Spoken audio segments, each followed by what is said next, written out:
Alhamdulillah nahmaduhu wa nasta'inuhu wa nastaghfiruhu wa nu'minu bihi wa natawakkalu alayhi. Wa na'udzu billahi min shururi anfusina wa min sayyiati a'malina. May yahdihillahu fala mudilla lahu wa may yudlil fala hadiya lahu. Asyhadu an la ilaha illallah wa asyhadu anna Muhammadan abduhu wa rasuluh. Sallallahu alaihi wasallam tabaraka wa salama tasliman kasiran kasira amma ba'd. Bismillahirrahmanirrahim. Wa man ahsanu qawlan mimman da'a ila Allah wa amila salihan wa qala innani minal muslimin.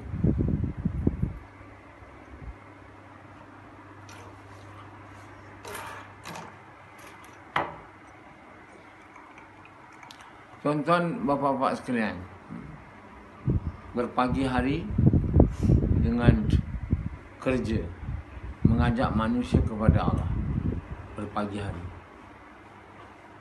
dan Nabi-Nabi berpagi hari dan terus sampai akhir hari. Bukan akhir hari, malam hari. Jadi sudah tentu kerja Nabi ini bukan kerja 2 hari atau 1 hari atau 5 hari. Kerjanya adalah kerja hari-hari. 1 hari pun dibuat dari pagi sampai malam. Bukan saya beritahu sebab saya suka dan syok sendiri, tak. Allah bagi tahu Nuh AS tu buat kerja mengajak kaum dia kepada Allah siang dan malam hari. Hari-hari. Kalau satu orang buat, diberitahu oleh Allah sebab buat kerja dakwah siang dan malam, 2 hari je, tak. Dia mesti hari-hari. Dan cuti mati. Sebab itu orang yang buat kerja Nabi, dia tak buat kerja 2 hari. Gas pertama dan gas kedua sah aja. Kalau nak kata kerja kita yang kita buat tu kerja Nabi, tengoklah Quran dulu. Macam mana Nabi buat kerja, jangan cakap je.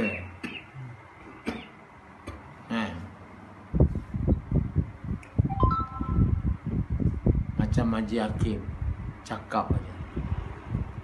Baguslah cakap tu, tapi mau buatlah macam Nabi. Kalau kerja yang saya buat ni kerja Nabi, saya tak boleh buat 2 hari atau sekali-sekala, atau buat bila saya suka. Tak salah cakap kerja saya yang saya buat ni kerja Nabi. Cakaplah saya punya kerja ni pseudo kerja Nabi. Tahu pseudo? Sama? Bukan yang betul. Pseudo, bukan yang benar. Pseudo kerja Nabi saya ni. Cakaplah benar, jangan cakap tak betul. Kalau kita cakap kerja Nabi macam saya buat, sekali-sekala bila nak buat, kita telah bagi orang salah faham. Umat ni salah faham. Oh, macam tu ya kerja Nabi. Macam awak. Jadi jangan kita bagi tahu dia kita kena buat kerja Nabi. Bukan buat macam Nabi. Dia bukan buat cara masa sama. Kerja Nabi tu tak boleh full stop, cara Nabi. Lepas tu tak boleh full stop tu dengan niat nak suka kau. Tu dia. Cara buat kerja Nabi, cara Nabi-Nabi buat, dan dengan niat bukan nak dapat dunia, bukan niat untuk dapat duit. Ada satu ustaz tu kita dengar di luar masjid, saya ni macam Nabi Nuh, buat dakwah sikit je ikut. Macam saya lah berceramah kat masjid ni, sikit je dengar. Jadi ternyata ustaz tu dia tak faham kerja Nabi bukan macam tu. Tapi dia dah samakan dia dengan Nuh. Dengar kat luar lah. Saya tak duduk. Masjid Ar-Rahimah ni. Dan tu ternyata ustaz tu dia tak tahu kerja Nabi ni. Dia ingat kerja Nabi macam dia punya. Dia tak baca Quran dan tak baca kisah-kisah Nabi-Nabi. Tak mungkin dia tak. Nabi-Nabi ni di lorong-lorong. Bukan ceramah kat masjid. Tapi banyak ustaz yang kata dia pun buat kerja dakwah ya. Dia buat kerja dakwah tapi bukan cara Nabi. Jadi kerja dakwah yang bukan cara Nabi pada Allah bukan kerja dakwah. Sebab yang ajar Nabi-Nabi macam mana nak buat kerja tu bukannya orang lain. Bukannya yang lain. Tuhan ni Allah juga. Allah hantar Nabi, perintah Nabi untuk buat kerja dakwah dan buat cara ni. Bukan dia suruh buat dakwah cara sendiri, tak. Jadi kita tak boleh buat satu kerja cara lain yang kita suka. Kalau kita mahu kerja tu diterima oleh Allah, nah, sebagai kerja Nabi, kita mesti buat seperti mana dia suruh Nabi-Nabi buat. Jangan minta duit. Semua Nabi-Nabi disuruh beritahu kepada mereka, aku tak minta upah atas apa yang aku buat ni. Upah aku dari Allah, Tuhan Rabbul Alamin. Aku tak minta upah dengan apa yang aku ajar kamu. Kerana apa yang aku ajar ni datang dari Tuhan Rabbul Alamin. Kalau kita minta upah, dah tak boleh, bukan kerja Nabi lah. Tapi kalau kita cakap saya buat kerja Nabi, kita sudah tipu orang. Menipu ni satu benda yang Allah tak suka. Baik kita bercakap benar daripada cakap betul tapi tak betul. Satu Allah bagi tahu kepada Nabi Muhammad SAW, adakah kamu amalkan, put into practice apa yang kau dah sampaikan kat orang? Semua Nabi-Nabi kena amalkan apa yang dia sampai kat orang. Bukan dia sampai je. Dia tak boleh sampai je. Allah kata, adakah kamu Muhammad amalkan, put into practice. Mana amalkan apa yang kamu dah sampaikan? Kenapa Allah suruh Nabi-Nabi amalkan apa yang dia sampaikan? Sama.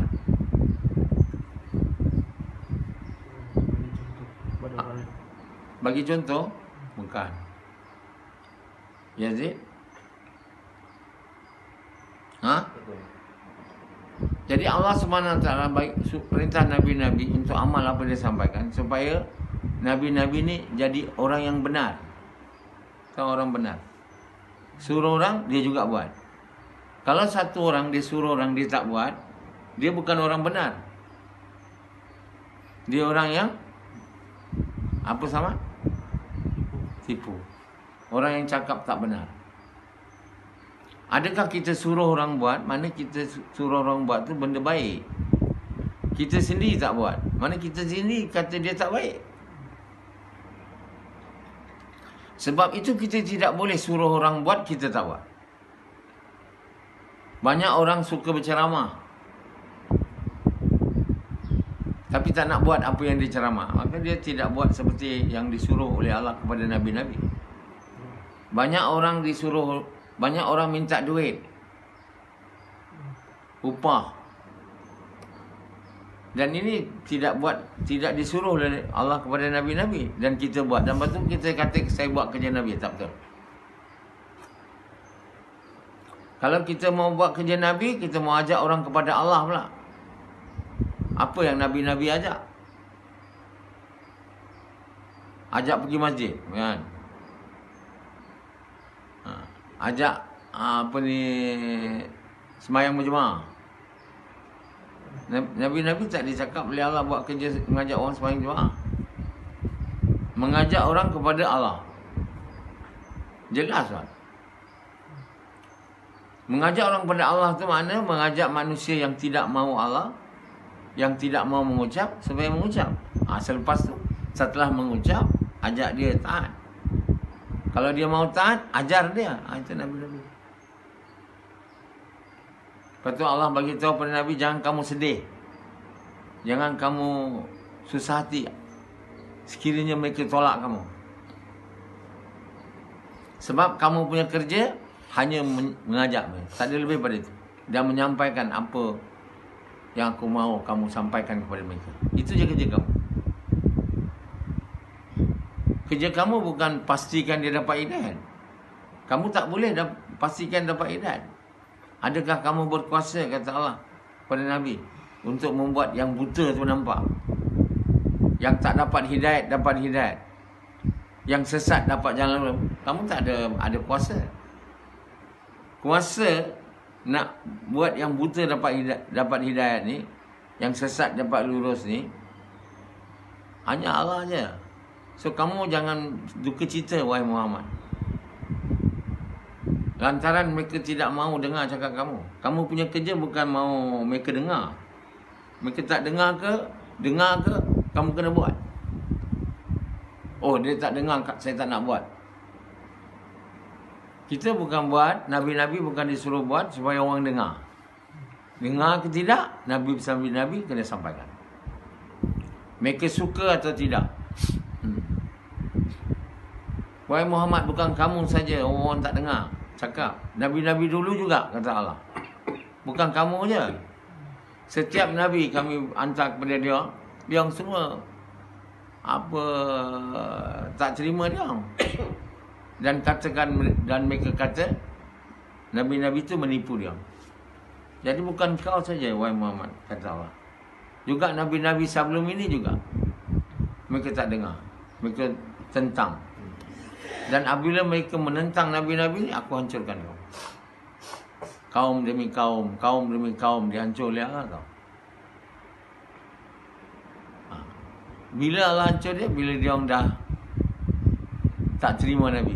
Dia orang kata Nabi tu menipu. Allah SWT sangat kalau satu orang kata Nabi tu penipu, habislah. Mana dia dah menentang Nabi tu. Dan bukan Nabi ni. Nabi tak ada penipu. Kalau dia penipu, dia memang tak diterima oleh Allah jadi Nabi. Orang penipu tak diterima jadi Nabi. Kaum yang penipu memang tak dipilih jadi Nabi. Ada? Jadi jangan suka menipu. Jangan suka menipu. Orang penipu tidak dipilih jadi Nabi, tak akan masuk surga punya. Jadi orang yang Allah suka, orang yang benar. Orang benar ni apa? Samad? Cakap dan dia buat. Dia cakap dan dia buat. Cakap apa yang dia buat? Orang yang benar ni, apa mulut cakap, ada dalam hati. Itu orang benar. Jadi apa dalam hati, itu yang orang buat. Tapi maknanya yang benar di sisi Allah tu, kalimah di mulut, kalimah di hati. Di tahap yang Allah mahu lah.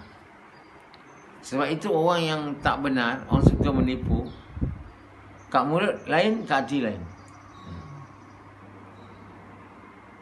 Dan bila kat mulut lain, kat hati lain, orang tu tak boleh jadi orang syurga punya. Allah SWT tak suka penipu. Kaum yang suka menipu takkan selamat. Orang yang suka menipu takkan selamat. Kita boleh tipu orang, tapi tak boleh tipu Allah. Itu kita kena faham. Kita jangan ingat bila kita menipu, Allah tak dengar. Dan jangan kita ingat kita menipu, orang lain tak tahulah, tapi Allah tahu. Jadi tak guna tipu orang. Orang ni tak boleh bagi kita syurga. Orang ni tak boleh bagi kita neraka. Orang ni tak boleh bagi faedah. Orang ni tak boleh bagi bahaya. Yang boleh bagi faedah, bahaya hanya Allah. Jadi kita jangan tipu orang dan jangan tipu Allah. Allah tak suka juga kita tipu orang. Tapi yang sebenarnya kita jangan tipu Allah. Bila kita tipu orang, Allah tahu. Jadi orang paling buruk tipu Allah. Siapa dia? Orang yang cakap kalimah kat mulut supaya dia dikenal orang Islam, tapi dia tak nak jadi orang Islam. Dia mau orang kenal dia. Dia mau orang kenal dia Islam, tapi dia tak mau masuk Islam. Itu nama munafikin atau hypocrites. Sebab itu dia masuk neraka dalam. Jadi kenapa paling buruk menipu dia? Menipu Allah. Itu yang teruk tu. Ada orang menipu orang, teruk juga. Menipu Allah lagi teruk tu.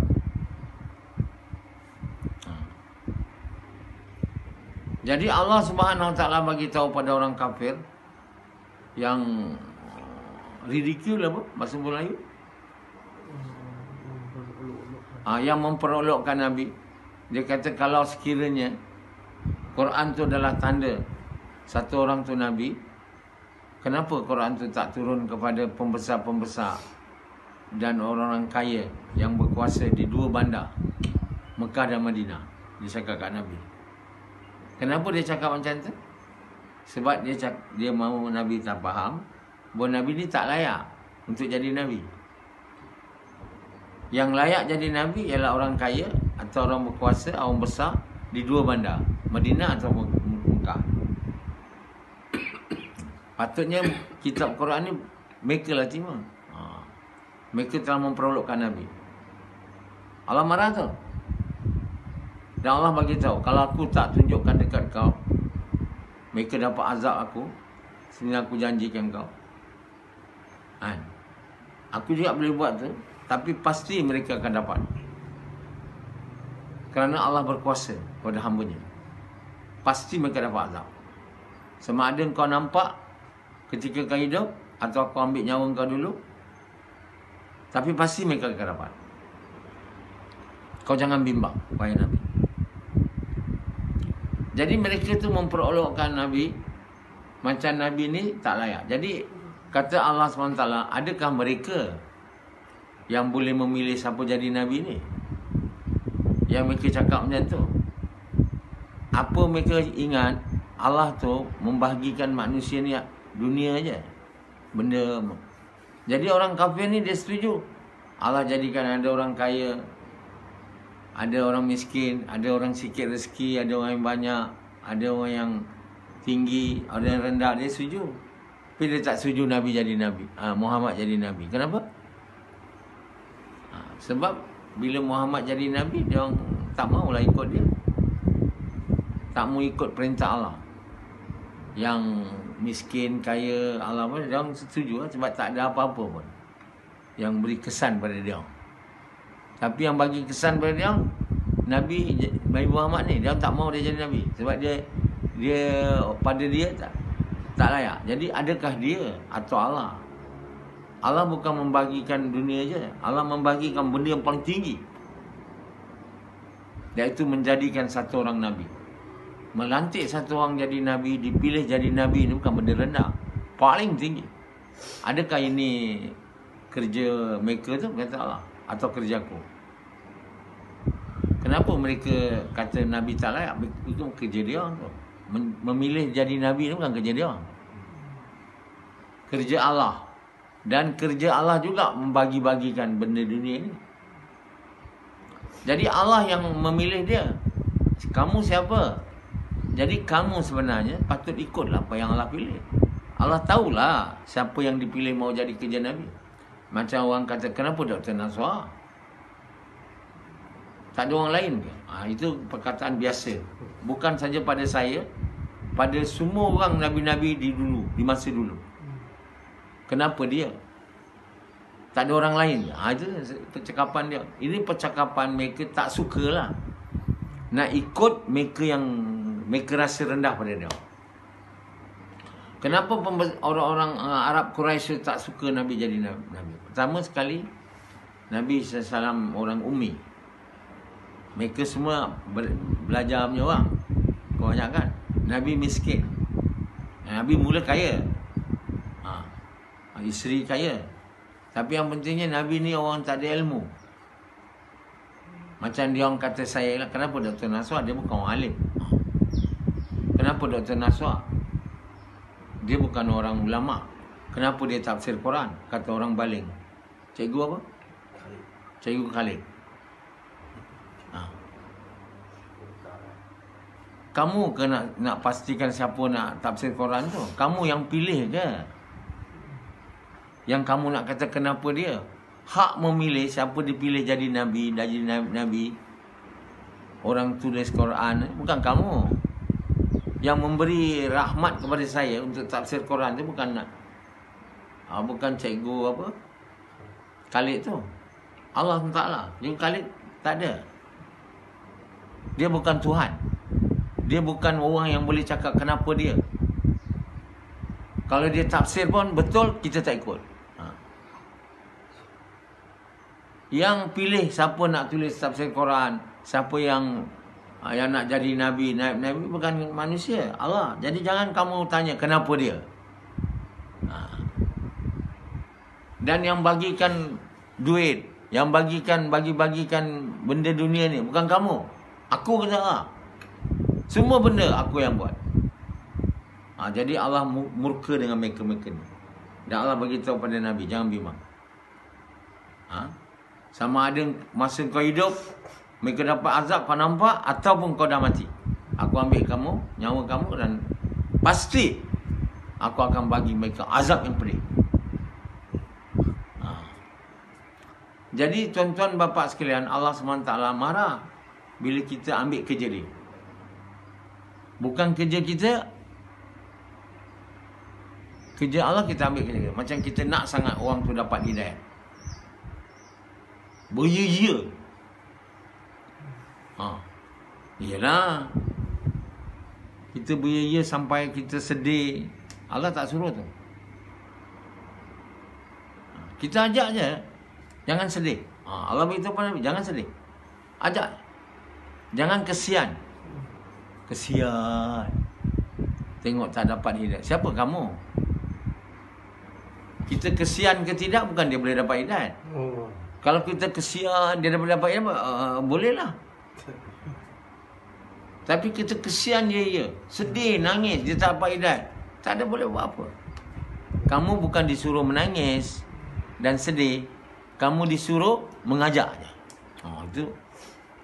Sebab itu bukan kerja kamu. Jangan ambil kerja Allah. Dan dengan kamu ambil kerja Allah, engkau masuk neraka. Bagi tahu orang, engkau masuk neraka. Ini kerja Allah kan. Sebab yang tentukan dia neraka belum lagi ni. Macam Rashidi, sekarang mungkin dia ahli neraka, tapi kita tak tahu lepas tu dia tukar kan. Dia tak boleh cakap Rashidi kau ahli neraka, tak boleh. Itu kerja Allah kan. Allah dah tahu dah, memang Rashidi ni macam mana pun last dia akan masuk neraka. Tapi kita tak tahu. Orang yang kita kata syurga, tengok neraka. Yang neraka, syurga. Jadi jangan kita ambil kerja Allah yang tahu yang gaib. Jadi jangan kita hina Rashidi. Apa hak kita hina dia? Dia kita cipta. Yang boleh hina Sufyan ni hanya Allah. Masukkan, dan Allah hina pun apa? Campakkan dalam neraka je. Itu cara Allah hina Sufyan. Allah tak ada hina macam ni. Masuk dalam neraka tu, inilah cara Allah bagi hina. Mana itu pun neraka bukan Allah masukkan sebab Allah suka nak masukkan dia. Kerana perbuatan buruk dia lah yang dia masuk neraka tu. Dan Allah tak berlaku zalim pada dia. Allah tak ada berlaku zalim. Apa perlu Allah nak masuk kita dalam neraka? Apa perlu? Kenapa patut Allah masuk kita dalam neraka? Kalau kita baik, mana boleh. Allah tak macam tu. Yang ni baik neraka, yang ni buruk syurga. Tak. Allah Maha Adil. Allah tidak berlaku zalim. Dia tidak berlaku zalim pada Sufyan. Betapa banyak Allah bagi Sufyan hidayah daripada orang tak semayang. Buruk perangai. Bukan perangai je buruk, muka buruk, kulit buruk, hampir-hampir macam badak betul. Betul, tanya Yazid. Betul ya Yazid? Betul tak? Ya. Muka pun buruk, kulit pun buruk, bau pun busuk. Dari macam itu Allah keluarkan dia. Dan Allah bagi dia peluang untuk jadi baik. Bersama saya. Saya suruh dia tak nak tahu, tak nak ikut. Apa jenis orang? Saya suruh dia keluar 4 bulan, dia tak nak ikut. Dia berbuat baik pada dia ke berbuat buruk? Allah berbuat baik pada dia. Tapi dia berbuat, patut tak dia masuk neraka? Allah masukkan dia. Sufyan? Patut tak? Ha? Betul. Kerana Sufyan berbuat buruk. Kerana menyangka yang buruk tu baik. Yang buruk tu baik. Siapa yang beritahu Sufyan yang buruk tu baik? Dia punya intimate friends. Allah SWT kata dalam Quran, intimate friends. Intimate friend dia karin, syaitan. Setiap orang ada intimate friend dia. Kadang jadi intimate sangat, ikut aja lah. Jadi syaitan nanti Sufyan bila alam akhirat, bila dia tahu yang kawan dia ni, yang dia ikut selalu tu sebenarnya musuh dia, yang paling jahat. Bukan kawan, musuh dia. Dia kata, kau lah yang buat. Aku haraplah kalau sekiranya jarak aku dengan kau ni antara timur dan barat. Kerana apa? Kau musuh aku, bukan kawan aku. Dia cakap kat syaitan. Sekarang ni kata Allah, kamu berdua dah buat salah. Kamu berdua sekali masuk neraka. Tak ada syaitan yang masuk neraka. Kamu sekali. Masa tu baru syaitan Sufyan tahu dia punya syaitan intimate friend dia tu bukan friend. Bukan kawan, musuh dia. Yang nampakkan dia keluar 4 bulan tu tak bagus di jalan Allah. Jadi Sufyan dia ikutlah. Kenapa dia ikut intimate friend dia? Dia tak ikut saya. Sedangkan Allah bagi dia peluang untuk ikut. Ini antara tanda-tanda nak bagi tahu kamu kenapa Allah masuk ke dalam neraka. Kerana kita telah berlaku zalim. Kita sendiri tidak pilih yang baik apabila kita diberi peluang. Ini peluang lah untuk Sufyan. Boleh Sufyan dapat peluang ni. Diajak keluar 4 bulan buat kerja kalau tak bersama saya. Boleh? Tak boleh. Allah buat nikmat tu bersama saya, jadi dapat dengar cakap saya. Tapi dia sendiri pilih yang tak baik. Jadi tentulah dia wajar masuk neraka. Bukan Allah suka masuk di neraka. Amalan buruk dia tu, yang dia pilih tu, he has to pay price for it. The price of the amal buruk is jahannam, neraka. The price of amal baik, Allah bagi syurga. Allah Subhanahu Wa Taala tak ada faedah nak masuk dalam neraka. Allah dengki kat dia ke? Dengki kat Sufyan ni. Jealous Allah. Apa Allah jealous kat dia pula? Nothing doing. Semuanya Allah bagi kat dia. Makan, minum, semuanya. Agama lagi daripada dia sesat dulu. Tak semayang masjid, tak berjemaah, tak buat dakwah, sampai buat begini. Dia tak sedar ke siapa yang bawa dia datang kepada kebaikan, melainkan Allah. Dia tak sedar. Jadi sekarang Allah duga dia melalui saya. Sufyan keluar 4 bulan. Apa dia buat? Dia ingat kerja dia tak kontrak dia tak disambung. Dia akan pergi lah 4 bulan. Rupanya sambung. Dia bencikan. Keluar 4 bulan, sambung kerja. Itu orang baik ke orang jahat? Sufyan. Ini Samad. Apa? Jahat. Jahat. Jadi siapa yang Sufyan ikut sekarang? Saya ke dia punya karin? Dia punya syaitan. Itulah hari ini kita. Rashidi ikut banyak syaitan ke ikut banyak saya? Tak ikut syaitan. Rashidi mau tanyalah dia. Saya ni ikut karin tu, saya ikut Dr. Naswa. Ikut apa? Ikut saya. Jadi sekarang ni bila kau ikut syaitan, kamu jadi sesat, kamu berdua masuk neraka. Masa tu baru kata, kalaulah sekiranya alangkah baiknya kalau aku dan kau ni jaraknya timur dan barat. Allah beritahu dalam Quran. Kalau kita baca Quran ni dan faham, kita amalkan dia, tak boleh sesatnya, tak boleh jadi ahli neraka punya. Tapi sayang kita tak baca Quran. Allah bagi tahu siapa yang membelakangkan Quran, kami bagi syaitan kawan dia. Intimate friends. Siapa yang membelakangkan Quran, termasuk dalam tafsir membelakangkan Quran ni, tak baca Quran lah. Perintah untuk Quran ni bukan baca aja, baca, faham, amal. Baru tak membelakangkan Quran. Kalau dia baca, mau faham, mau amal, itu dia tak membelakangkan Quran. Tapi kalau baca pun tidak, membelakangkan Quran. Pasti dan sahih. Dan untuk dia ni, Allah kata aku akan bagi dia syaitan, kawan yang akan sesatkan dia dan melihatkan kepada dia benda buruk baik, baik buruk. Itulah sebabnya hari ini kita sesat. Kita tak ikut Quran, kita tak taat perintah Allah yang Allah beritahu dalam Quran. Ada tak kamu tahu yang Allah perintah baca Quran, faham Quran, amal Quran? Ada kamu tahu? Sebelum saya cakap kat kamu. Yang kamu tahu baca Quran aja. Itu pun tak bukan perintah aja. Rashidi sampai tak baca Quran. Umur dah 40 lebih. Berapa lama dia baca Quran? Dalam 45 tahun. Berapa hari dia baca Quran, Rashidi? Dalam 45 tahun tu, 44 tahun kau kan? Berapa hari dalam 45 tahun tu kau baca Quran? 10 hari?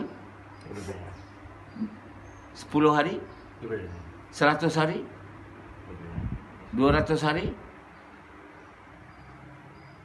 Mungkin itulah.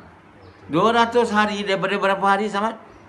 444 tahun. Berapa hari? 365 hari kali 44 tahun. Berapa hari? Daripada itu 200 hari je baca Quran. Dia tak boleh 200 hari. Dia hari-hari. Saya dah cakap pada kamu, ada 5 perkara kamu kena buat hari-hari. Cuti mati saja. Dengar, faham tak? Pertama, buat kerja, mengajak manusia kepada kebaikan, mencegah kemungkaran. Gas lah. Rumah ke rumah lorong. Kedua, semayang berjemaah. Cuti mati je semua ni. Yang ketiga, baca Quran. Yang keempat, sedekah. Yang kelima, tahajud. Itu saya punya, ini bukan hadis. Jadi dia tak mau. Jadi tuan-tuan bapa sekalian, Allah Subhanahu Wa Taala bagi kita agama bukan untuk dia, untuk kita berjaya. Allah tak ada perlu agama, dia beri agama kepada kita. Ada faham, Sufyan? Agama ni bukan untuk Allah. Makan bukan untuk Allah, minum bukan untuk Allah. Allah tak makan, Allah tak minum. Jangan kita kata Allah tak semayang, saya pun tak semayang. Allah tak buat kerja ni, Allah tak semayang, Allah tak puasa. Allah tak makan, bukan puasa lagi. Allah tak minum, apa Allah mahu? Sekarang ni Allah Maha Karim, memiliki segalanya. Apa pun dia tak perlu.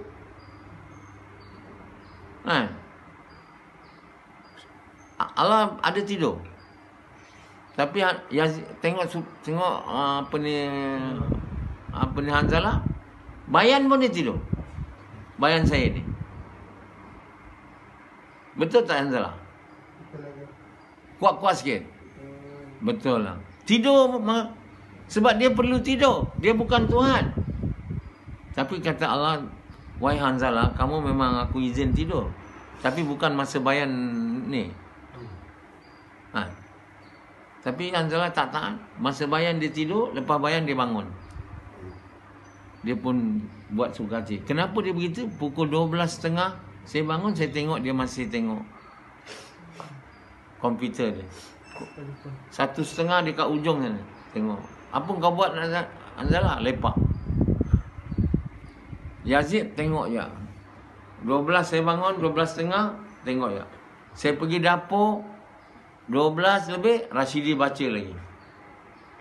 Itulah dia orang-orang yang dikatakan kalau saya orang agama kamu ni, saya tengok dapur Rashidi sujud. Saya pergi sana, saya baca Quran. Aku tengok Yazid itu, dia baca Quran. Duduk. Itu tak apa agama yang ada. Lupa pun belum ada lagi. Jadi tuan yang boleh kita hari ni iman tak ada. Walau buat kerja dakwah, beria-ia, belum masuk lagi.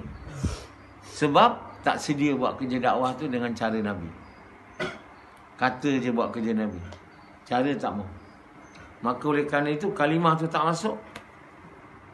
Bila kalimah tak masuk ke tahap yang Allah mahu, jadilah cakap aja. Dalam hati mempersekutukan Allah. Kawan kita semua syaitan. Okay guys.